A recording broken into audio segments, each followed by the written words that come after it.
একদিকে স্থলপথে মিছিল, অন্যদিকে জলপথে নৌবাহিনী।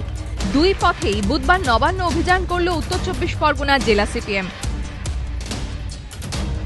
এদিন বরানগর থেকে ৪১টি নৌকো করে জলপথ অভিযান শুরু করেন সিপিএম সমর্থকরা।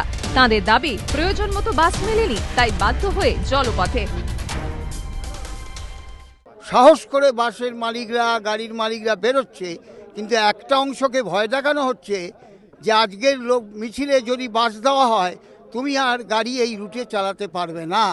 সেই জন্য আমরা একটা বাড়তি সুযোগ আমরা নিলাম। সিপিএমের এই নৌকা অভিযান শেষ হয় বাবুঘাটে। জলপথের পর স্থলপথে বিভিন্ন দিক থেকে মিছিল এসে মেশে রানী রাসমণি অ্যাভিনিউয়ে। নবান্ন ঘেরা অভিযান হলেও মূল সভা হয় এই রানী রাসমণি অ্যাভিনিউয়ে। দুপুর 12:30 দুপুর হতেই কার্যত মিছিলের দখলে চলে যায় ধর্মতলা চত্বর। বন্ধ করে দেওয়া হয় বেশ কিছু রাস্তা, ঘুরিয়ে দেওয়া হয় গাড়ি।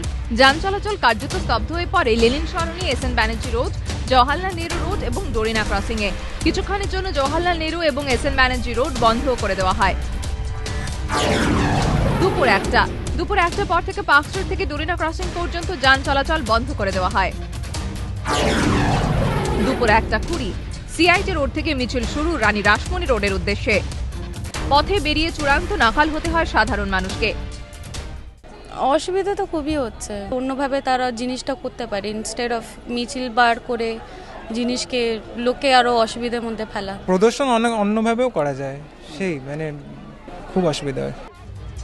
রেহাই পাননি স্কুল পড়ুয়ারাও। অনেক বাজে নাচছে। আমার বোনকে নিয়ে স্কুল থেকে ফিরছিলাম, বালিগঞ্জ থেকে ফিরছিলাম। অলমোস্ট এই জামে তো 1 আওয়ার হয়ে গেছে। দীর্ঘক্ষণ বাসে বসে থাকার পর অনেকেই পায়ে হেঁটে গন্তব্যের উদ্দেশ্যে রওনা দেন।